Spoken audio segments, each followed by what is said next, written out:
ಶ್ರೀ ಗುರುಭ್ಯೋ ನಮಃ. ಹರಿ ಓಂ. ಮಕರ ಸಂಕ್ರಾಂತಿ ಶುಭಾಶಯಗಳು ಎಲ್ಲರಿಗೂ. ಶ್ರೀರಾಮನ ಪ್ರತಿಷ್ಠಾಪನೆ ರಾಮ ಜನ್ಮಭೂಮಿಯಾದ ಅಯೋಧ್ಯೆಯಲ್ಲಿ 22 ಜನವರಿ 2024 ನಡೀತಾ ಇದೆ.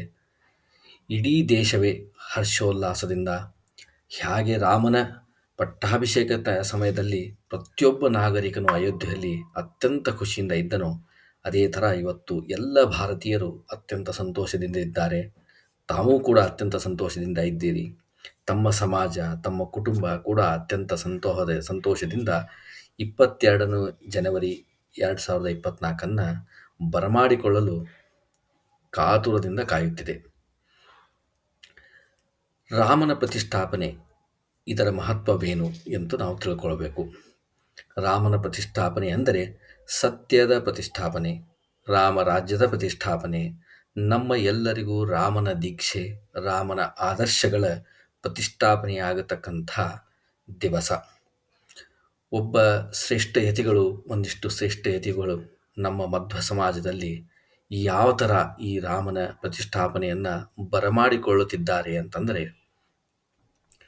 ಶ್ರೀ ಪೇಜಾವರ ಸ್ವಾಮಿಗಳಂತರೂ ಅವರ ಹಿರಿಯ ಸ್ವಾಮಿಗಳು ಮತ್ತು ಈಗಿರ್ತಕ್ಕಂಥ ಪ್ರಸ್ತುತ ಪೀಠಾಧಿಪತಿಗಳು ಅತ್ಯಂತ ಕಠಿಣ ಶ್ರಮದಿಂದ ಸಾಕಷ್ಟು ಬಾರಿ ಅಯೋಧ್ಯೆಯನ್ನು ಭೇಟಿ ಮಾಡಿ ಸಾಕಷ್ಟು ವಿಷಯದಲ್ಲಿ ಅವರು ಪಾಲ್ಗೊಂಡು ಶ್ರೀರಾಮನ ಇವತ್ತು ಪ್ರತಿಷ್ಠಾಪನೆ ದಿವಸದವರೆಗೂ ಕೂಡ ಅವರು ಅಲ್ಲಿ ಇದ್ದು ನಮ್ಮ ಮಧ್ವ ಸಮಾಜವನ್ನು ಪ್ರತಿನಿಧಿಸುತ್ತಿದ್ದಾರೆ.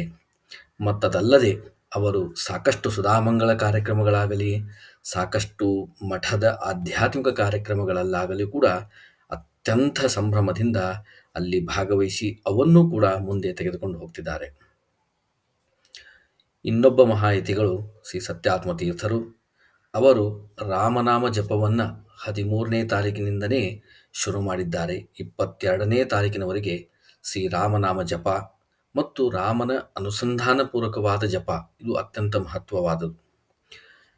ಈಗ ನಾವು ಇಲ್ಲಿ ತಿಳಿದುಕೊಳ್ಳಬೇಕಾದ್ದು ಮತ್ತು ಈ ವಿಡಿಯೋದ ಮುಖ್ಯ ವಿಷಯವೇನೆಂದರೆ, ಮಹಾಯತಿಗಳ ಒಂದು ವಿಶೇಷ ಏನೆಂದರೆ, ಅವರು ಸಮಾಜವನ್ನು ಬರೇ ಈ ಸಂದರ್ಭದಲ್ಲಿ ಒಂದು ವಿಜೃಂಭಿಸುವಂತಹ ಮನೋಭಾವವನ್ನು ತುಂಬದೆ, ತಾವು ಈ ಸಮಾಜದ ಕ್ಷಣವನ್ನು ಹೇಗೆ ಸ್ವೀಕರಿಸಬೇಕು, ಅದರಿಂದ ತಾವು ಸ್ವತಃ ಮತ್ತು ತಮ್ಮ ಕುಟುಂಬ, ತಮ್ಮ ಸಮಾಜವನ್ನು ಯಾವ ಥರ ಮುಂದೆ ತರಬೇಕು ಅಂತಕ್ಕಂಥ ವಿಷಯ ಅವರಿಗೆ ತುಂಬ ಮಹತ್ವವಾಗಿರ್ತದೆ ಹೊರತು ಅವರ ಪರ್ಸನಲ್ ಇಂಟ್ರೆಸ್ಟ್ ಅದರಲ್ಲಿ ತುಂಬ ಇರೋದಿಲ್ಲ. ತಮ್ಮದೇ ಆದಂಥ ಸಾಕಷ್ಟು ಕಠಿಣ ವೃತ ನಿಯಮಗಳು, ತಮ್ಮದೇ ಆದಷ್ಟು ಸಾಕಷ್ಟು ಕಠಿಣವಾದಂಥ ಕಾರ್ಯಕ್ರಮಗಳು, ಸಂಚಾರ, ವಿದ್ಯಾರ್ಥಿಗಳಿಗೆ ಪಾಠಾಭ್ಯಾಸ ಮತ್ತು ಮುಂತಾದ ಆರಾಧನೆ ಮುಂತಾದವುಗಳನ್ನೆಲ್ಲ ಮುಂದೆ ಇಟ್ಟುಕೊಂಡೂ ಕೂಡ ಅದರಲ್ಲಿ ಸಾಕಷ್ಟು ಸಮಯ ಬಿಡುವನ್ನು ಮಾಡಿಕೊಂಡು ಜಗತ್ತಿನ ಉದ್ಧಾರವಾಗಬೇಕು, ಸಮಾಜದ ಉದ್ಧಾರವಾಗಬೇಕು. ನಮ್ಮ ಮಾಧ್ವ ಸಮಾಜ ಬರೇ ಆಚರಣೆ ವಿಜೃಂಭಣೆಯಿಂದಲೇ ಸಂತೋಷವಿರುವುದು ಸಾಕಾಗಲ್ಲ.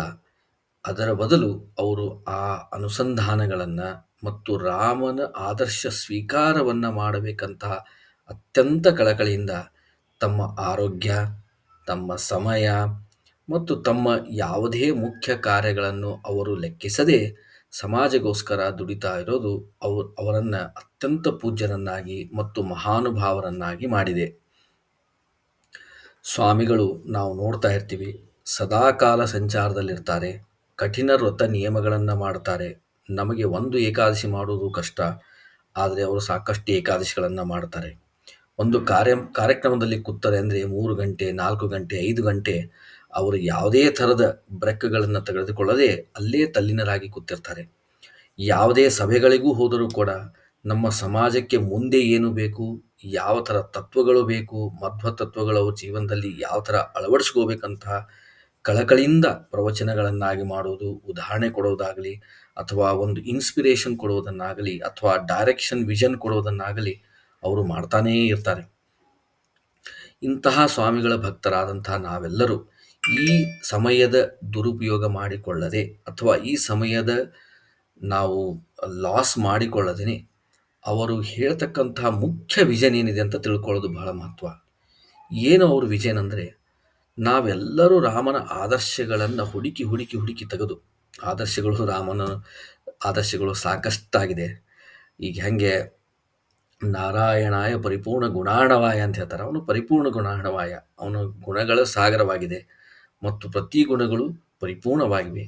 ಆದರೂ ನಮಗೆ ಎಷ್ಟು ಗುಣಗಳ ಬಗ್ಗೆ ಚಿಂತನೆ ಬರುತ್ತದೋ, ನಮಗೆ ಎಷ್ಟು ಗುಣಗಳ ಬಗ್ಗೆ ತಿಳಿಲಿಕ್ಕೆ ಸಾಧ್ಯವಿದೆಯೋ ಅಷ್ಟು ಗುಣಗಳನ್ನು ತಿಳಿದು ಅವುಗಳ ವಿಶೇಷ ಚಿಂತನೆಗಳನ್ನು ಮಾಡಿ ನಮ್ಮ ಮಕ್ಕಳಿಗೂ ಆ ಚಿಂತನೆಯನ್ನು ಮಾಡಿಸಿ, ನಮ್ಮ ಕುಟುಂಬದವರಿಗೆ ಆ ಚಿಂತನೆ ಮಾಡಿಸಿ, ಅಕ್ಕಪಕ್ಕದವರಿಗೂ ಆ ಚಿಂತನೆಗಳನ್ನು ಮಾಡಿಸಿ, ಆ ಚಿಂತನೆಗಳನ್ನೇ ತಲೆಯಲ್ಲಿ ಧಾರಣೆ ಮಾಡಿ, ಆ ರಾಮನ ಚಿಂತನೆಗಳೇ ಆ ರಾಮನ ಪ್ರತಿಷ್ಠಾಪನೆ ನಮ್ಮ ತಲೆಯಲ್ಲಿ ಮಾಡಿಕೊಂಡು ನಾವು ಮುಂದೆ ಹೋಗ್ತಾ ಇದ್ದರೆ ಆ ರಾಮನ ಪ್ರತಿಷ್ಠಾಪನೆ ವಿಗ್ರಹ ಮೂಲಕ ಅಯೋಧ್ಯೆಯಲ್ಲಿಯೂ ಆಗುತ್ತದೆ. ರಾಮನ ಪ್ರತಿಷ್ಠಾಪನೆ ಚಿಂತನೆಗಳ ಮೂಲಕ ನಮ್ಮ ದೇಹದಲ್ಲಿ, ನಮ್ಮ ಚಿತ್ತದಲ್ಲಿಯೂ ಕೂಡ ಆಗುತ್ತದೆ. ಆವಾಗ ನಮ್ಮ ಸಮಾಜ ಉತ್ತಮವಾದ ರಾಮರಾಜ್ಯವನ್ನು ಮತ್ತು ರಾಮನ ಆದರ್ಶಗಳನ್ನು ಪಾಲನೆ ಮಾಡತಕ್ಕಂಥ ಈ ಮಧ್ವ ಸಮಾಜವನ್ನು ಕಾಣಲು ಸಾಧ್ಯ. ಆದ್ದರಿಂದ ಗುರುಗಳು ನಮಗೆ ಮಾರ್ಗದರ್ಶನಕ್ಕೆ ಕಟಿಬದ್ಧರಾಗಿದ್ದಾರೆ.